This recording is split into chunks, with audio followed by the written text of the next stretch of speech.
Throughout the long and colorful history of Korea, there is perhaps no time period that is more controversial and decisive today than the annexation and colonial rule of Korea by Japan. Despite the annexation happening over 100 years ago, it still causes political tension, collective national trauma, and the discussion of national identity and accountability. But for many, the question starts at how did Korea come under the umbrella of Japanese colonial rule?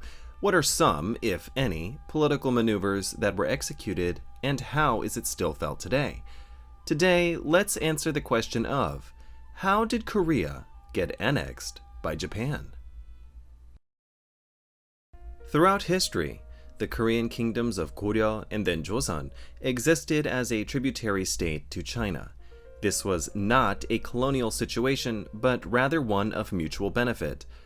By having Korea acknowledge the supreme authority of the Chinese emperor and sending tribute missions, the Korean states received regional diplomatic legitimacy, the benefits of trade agreements, bureaucratic and educational models, protection by the authority of the Chinese emperor, and most importantly, Chinese military aid when needed.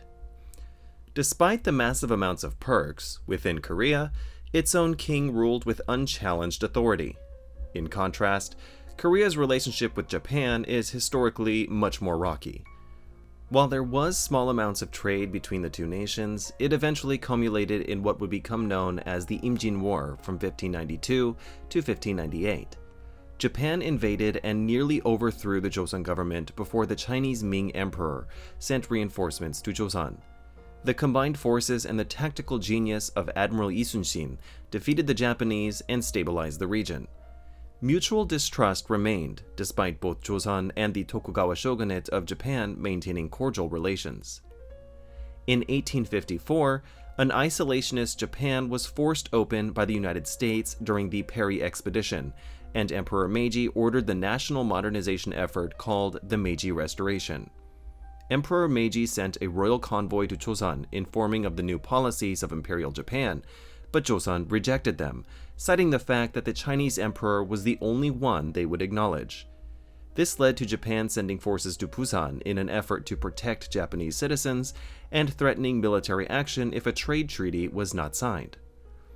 Joseon signed the highly unequal Treaty of Ganghwa in 1876, opening Korean ports to Japanese trade, giving extraterritorial powers to Japan, and denounced the regional authority of the Chinese Qing emperor, effectively ending Korea's centuries-long isolationist policy. For the next 35 years, the trade between Japan and Korea ballooned, causing Japanese businesses and currency to gain economic power to the point of Joseon being reliant on the Japanese markets. It became a tug-of-war between Qing China and Japan, with Joseon being one of its metaphorical battlegrounds. This erupted in the First Sino-Japanese War, where China was defeated, forcing them to resign regional power over Joseon, leaving Joseon without international support. Japan then moved to gain control in Korea by leveraging its economic power and lack of obstacles by installing Japanese military advisors, and aggressively pushed for political reform in favor of Japan. The wife of King Gojong, Queen Myeongseong, was alarmed by this, and fearing the royal family would lose power by Joseon becoming a Japanese protectorate, sought the support of Russia. Both her and her advisors held high-level meetings at the Russian legation to explore military and financial support from Russia in an effort to push back against encroaching Japanese influence. She also made an effort to remove pro-Japanese in the government, elevate pro-Russian ones, and undo policies that favored Japanese power. This alarmed Japan, and a plot was crafted by Japanese and pro-Japanese forces, leading to her assassination on October 8, 1895. This caused her husband, King Gojong, to flee to the Russian legation and for a brief time elevated Russian influence in Joseon. The tug-of-war over regional power would continue on for years while King Gojong dissolved the Joseon dynasty, established the Korean Empire, and installed himself as emperor.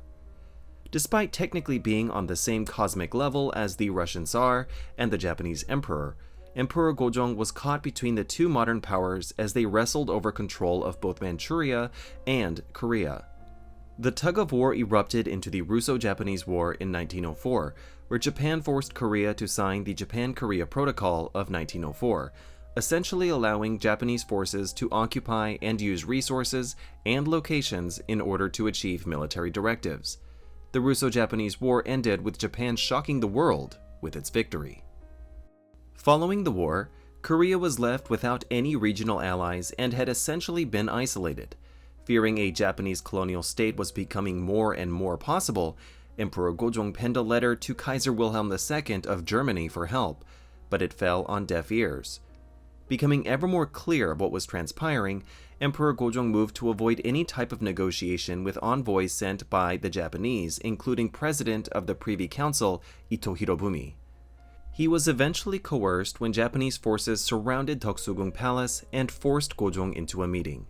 For over 3 hours, Ito Hirobumi and Emperor Gojong argued over the treaty presented by the Japanese, with Gojong saying that it was nothing more than colonization and not a fair treaty. Hirobumi demanded that Emperor Gojong order negotiations between the king's cabinet and the Japanese, but he refused. Against the emperor's command, Hirobumi summoned all of the members of the State Council of the Korean Empire to his residence, minus the Minister of Foreign Affairs, which was conducted separately. On this occasion and 2 others, the State Council refused to give in to Japanese demands. The deputy ambassador to the Kingdom of Korea, Hayashi Konosuke, grew frustrated with this and finally sent a message to Ito Hirobumi. Hirobumi, Field Marshal Hasegawa Yoshimichi, and military police personally went to Toksugung Palace and forced a restart to negotiations. With Ito Hirobumi present, he personally interviewed each member of the State Council and threatened them with military action to cooperate. 8 ministers were present, and Hirobumi had to use them to bypass the outright rejection of the treaty by Emperor Gojong. On threat of military action, the Minister of Education, Lee Wan-yong, the Minister of Military, Lee Geun-taek, the Minister of the Interior, Lee Ji-yong, the Minister of Foreign Affairs, Park Jae-sun, and the Minister of Agriculture, Commerce, and Industry, Kwon Jung-hyun, all signed the treaty. These 5 became known in Korea as the 5 Ursa traitors and are despised to this very day.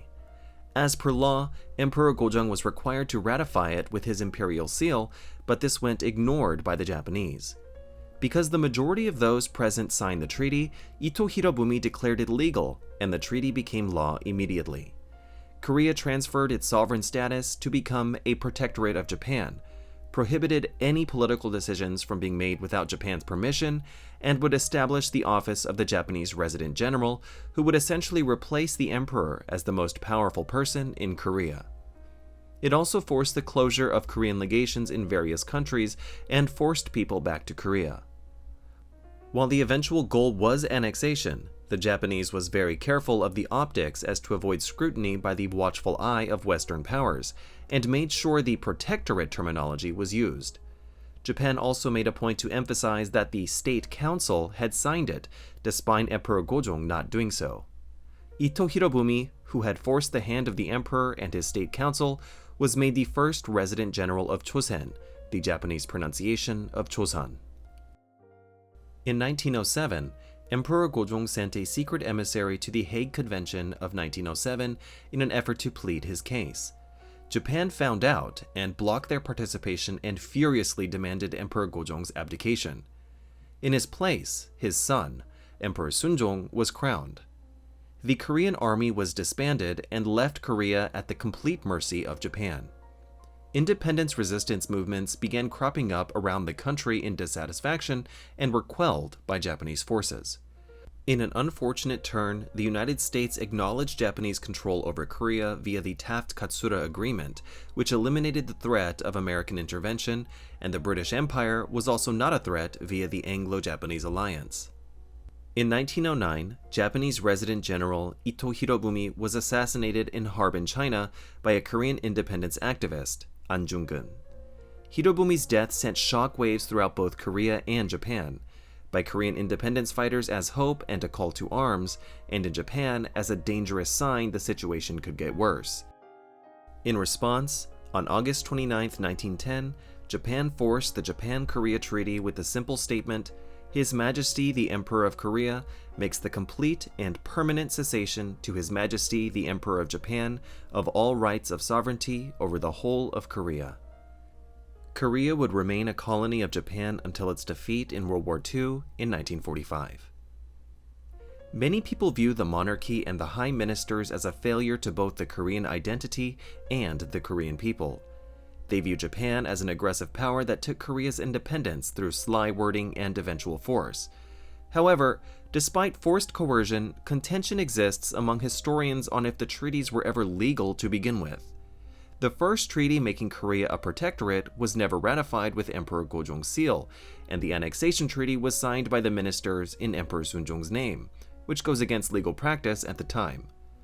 Starting in 2005, the Korean government tracked down the descendants of pro-Japanese collaborators, including the 5 Ursa traders, and stripped them of lands and legacy heirlooms obtained during the colonial period.